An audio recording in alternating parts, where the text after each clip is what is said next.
ओम नमः शिवाय। आपके अपने चैनल शिव भक्ति 0.2 में आप लोगों का स्वागत है। आज हम आपको एक कहानी सुनाने जा रहे हैं जो सुनने मात्र से आपके जीवन में एक नया सवेरा आएगा। तो चलिए कथा को प्रारंभ करते हैं। अगर आप यह कहानी सुन रहे हैं तो पूरा सुनिए। इस कथा को आधा अधूरा छोड़कर जाने का गलती मत करिएगा, क्योंकि इस पवित्र कथा को पूरा सुनने से आपके जीवन में एक नया सूर्योदय होगा। इसलिए इस कथा को पूरा सुने। ओम नमः शिवाय, ओम नमः शिवाय। अरे तुम चुपचाप क्यों बैठे हो भोले? मैं क्या कहूँ बाबा, मैं जो कह रहा हूँ वही तुम भी कहो। ओम नमः शिवाय, ओम नमः शिवाय। पर बाबा इसका अर्थ क्या है? बेटा इसका अर्थ है भगवान शिव को प्रणाम। वही शिव जो सभी का पालन करते हैं, हम उनकी आराधना करते हैं। अच्छा तो इन देवताओं का नाम शिव है? बेटा भगवान शिव के अनेक नाम है। उन्हें शिव, भोले, भंडारी और शंकर भी कहते हैं। अरे वाह बाबा, भोला तो मेरा भी नाम है। हाँ बेटा, और मैंने तुम्हारा नाम भगवान शिव के नाम पर ही रखा ताकि भोले बाबा की कृपा हमेशा तुम पर बना रहे। बाबा मुझे भोलेनाथ से मिलना है। बेटे वह हमेशा हमारे साथ होते हैं। देखो तुम्हारे सामने ही तो है, लेकिन यह तो उनकी प्रतिमा है। मुझे असली भगवान से मिलना है बाबा। ठीक है, एक दिन हम उनसे जरूर मिलेंगे। चलो अब उठो, पहले ही काफी देर हो चुका है, मुझे मंदिर भी जाना है। यह कहानी है भोला और उसके पिता का। भोला की माँ नहीं था, उसके पिता ने ही भोला का पालन पोषण किया था। वे भोला से बहुत प्रेम करते थे और भोला भी उनके लिए वही सब कुछ था। भोला के पिता भगवान शंकर के मंदिर में पुजारी थे और अधिकतर समय मंदिर में ही बिताते थे। जब भी वह मंदिर में होते, भोला भी उनके साथ होता। मंदिर में ज्यादा समय बिताने की वजह से भी भोला भी धर्म कर्म में बहुत रुचि रखने लगा और हमेशा भगवान भोलेनाथ का भक्ति में लीन रहता। इसे देखकर उसके पिता बहुत प्रसन्न होते थे। सब कुछ सही चल रहा था, लेकिन एक दिन अचानक पुजारी जी की तबीयत बहुत बिगड़ गई। डॉक्टरों ने कहा पुजारी जी को हार्ट अटैक आया है, अब वह ज्यादा समय तक नहीं जी पाएंगे। और फिर पुजारी जी ने कहा प्रभु मुझे मौत का डर नहीं है, मुझे तो केवल मेरे भोले का चिंता है। मेरे जाने के बाद उसका ध्यान रखना भगवान। इस दुनिया में उसका कोई नहीं है आपके सिवा। जैसे पुजारी जी ने ये शब्द कहे, अचानक भगवान शिव की मूर्ति चमक। यह देखकर पुजारी जी मुस्कुराए और तभी उन्होंने अपनी आखिरी सांस लिया। जैसा कि पुजारी जी को डर था, सच में उनके चले जाने के बाद अब नन्हा भोला पूरी तरह से अकेला रह गया। अब भोले के पास न खाना देने वाला कोई था और न ही उसका हाल चाल पूछने वाला। लेकिन तभी क्या कोई है अंदर? कौन? मैं हूँ साधु बाबा जी। बोलो क्या चाहिए तुम्हें बेटा? खाना? माफ कीजिए बाबा जी, मेरे पास खुद के लिए खाने को कुछ नहीं है, तो मैं आपको क्या दूं? मैं खाना मांग नहीं रहा हूँ, मैं तो खाना लेकर आया हूँ।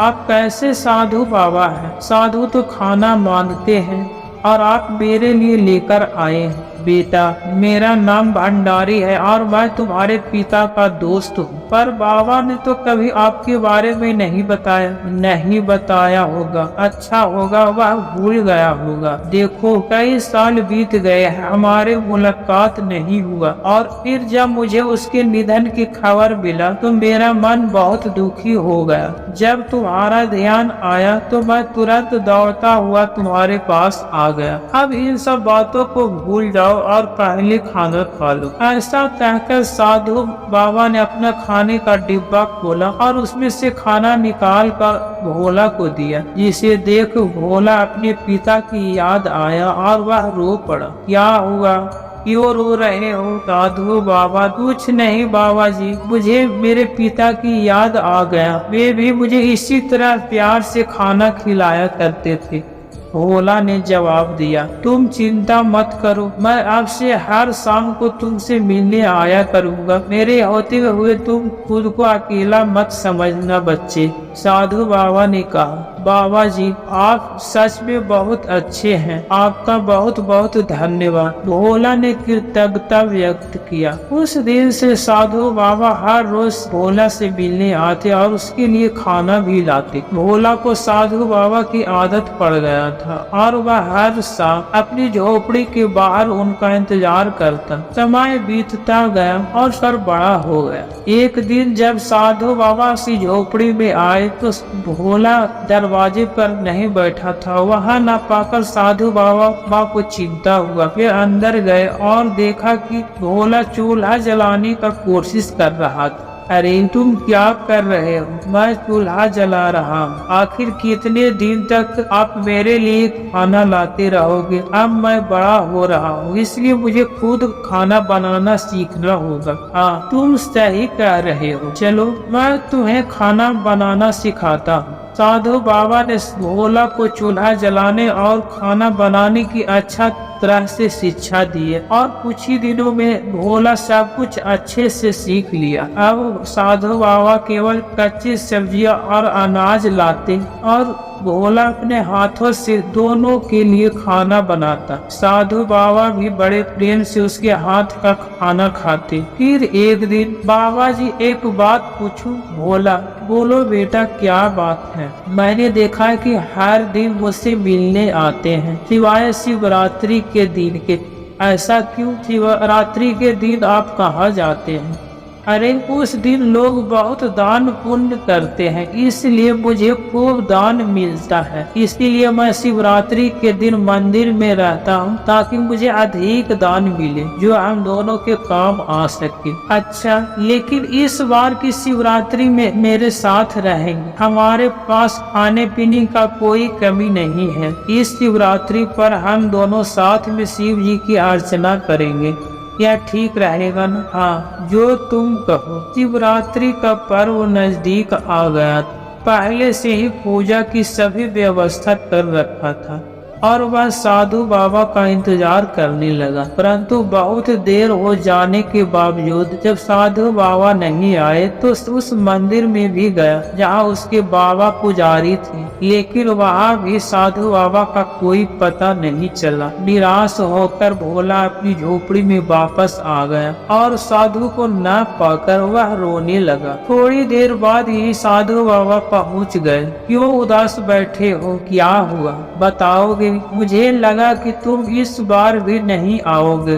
ओह, इसीलिए तुम रोने लगी? तुम्हें कैसे पता कि मैं रो रहा? अपनी आंखें देखो, अभी भी उनमें आंसू भरे हैं। साधु की बात सुनकर भोला मुस्कुरा दिया और वह साधु बाबा के साथ भगवान शिव की प्रतिमा के सामने बैठ गया। यह वही प्रतिमा थी जिसके सामने बैठकर पुजारी और भोला साथ में शिव जी का पूजा किया करते थे। भोला भी पूजा आरंभ करने ही जा रहा था कि अचानक साधु बाबा ने उसे सवाल, बेटे यह मूर्तियाँ तो काफी प्राचीन नजर आता है, कहाँ से आए? भोला ने उत्तर दिया, साधु बाबा ये मेरे पिताजी लेकर आए थे। मैं उनके साथ मिलकर भगवान शिव की आराधना किया करता था और जानते हैं, हम पिताजी से कहते थे कि मुझे एक दिन भगवान शिव से जरूर मिलना है।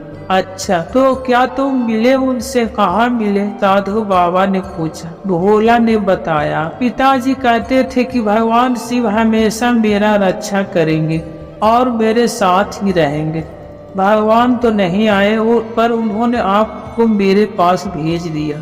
यह कहकर भोला ने भगवान की मूर्ति पर तिलक लगाया और जैसे उसने ही तिलक लगाया, साधु बाबा के माथे पर अचानक तिलक बन गया। लेकिन भोला यह नहीं देख पाया क्योंकि वह पूजा में पूरी तरह लीन। जब उसने भगवान शिव की प्रतिमा को पुष्प माला चढ़ाया तो वैसे ही माला अचानक साधु बाबा के गले में भी प्रकट हो गया। उसी समय भोला को याद आया कि वह पूजा का कुछ सामान लाना भूल गया। जब वह सामान लेने के लिए मुड़ा तो साधु बाबा को देखकर वह हैरान रह गया, लेकिन अगले ही क्षण उसे सब समझ आ गया और वह साधु बाबा के चरणों में गिर पड़ा।